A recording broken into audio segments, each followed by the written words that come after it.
Hello, welcome to my channel. I'm Nicolette Amarillas. I'm an exercise coach and a posture and movement specialist, and I'm here to help you move better, move with more intention, and understand the intricacies of all the movements that you do in the gym so that you can avoid injury. Today we're going over a pullover variation, a pronated pullover, seated upright, which targets the chest, the lats, and even a little bit of the triceps. Now there's a couple variations of this exercise. You can also do it neutral with a rope. Today we're gonna do handles, pronated, and you can also do it pronated with a bar. Now today I'm utilizing tonal. You don't need to have tonal. You could totally use a regular cable machine, and you'll just need handles for this one, or even like a bar that has pronation available for you. So pronated meaning palms facing down. Let's go.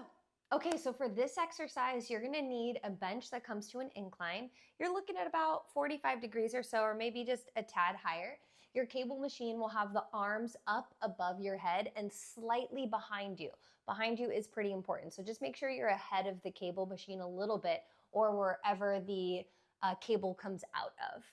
I'll be using handles, like I said before, for pronated grip.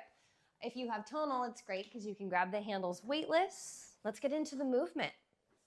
I'm taking a seat with my feet planted into the floor. My hips are tucked in for proper core engagement, so I'm not in too much of an arch here, right? But really thinking about drawing in and engaging my core. I like to start the movement not from this top position just because it's really difficult on the shoulder. I usually will turn the weight on in the middle just so I can kind of engage and just get myself acquainted with the weight. Before I turn it on though, I'm going to show you a couple repetitions. So the movement starts with the concentric, and that means when your hands are up. So your shoulders are down, your chest is open. And as soon as your shoulders and hands come up, your torso and rib cage are gonna want to escape you. I want you to think about drawing the rib cage in toward one another and pressing your low back and mid back toward the bench. They don't need to touch the bench, but think about how there's a magnet and they're constantly drawing toward the bench the whole time. From here, arms are straight, shoulders are down, head is on the bench. You'll use your lats, so the muscles that cover your shoulder blades, your triceps, so the back of the upper arm, and then also your pecs, your chest, to pull the weight down towards your thighs. Stop here for a moment and then bring yourself back up with control.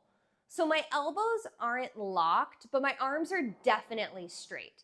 So the key is to not lock the elbows, but you're not bending and straightening as you come down, right? So that soft elbow bend doesn't change the entire time. You're coming back, you're engaging through the back and the lats, feel the chest, pull the weight forward.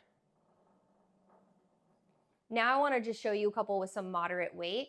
Like I said before, I'm gonna bring the handles just in front of me where I just feel like I have more stability and strength and ability to kind of withstand that load, just so I can feel it, okay? So I turn the weight on, I'm gonna come back and start here.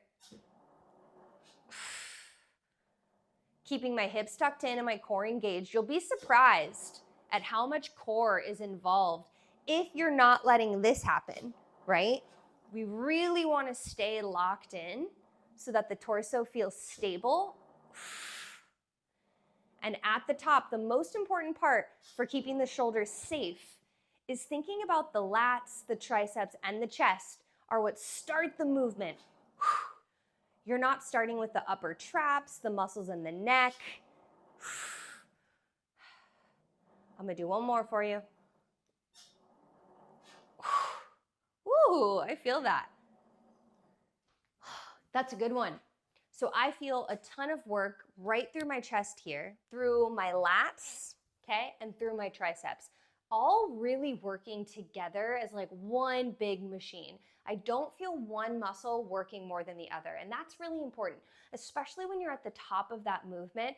Really think about those three areas working in tandem with one another to get the arms down and keep the shoulders safe, because you don't want to be pulling this way, right? We don't want to feel here, we don't want to feel here, even the back of our neck. We really want to keep that area relaxed so that we can focus on strengthening the muscles that we're trying to strengthen, which is the chest, the triceps, and the back. I hope you try this one and you enjoy it. It's one of my favorite accessory exercises to work all three of those areas, and it's kind of rare that we get to work all of those muscles so well in one big movement. So if you try it out, let me know in the comments. And if you have any questions, of course, reach out. I would love to help. That's what I'm here for. I'm Nicolette Amarillas, and I'll see you soon.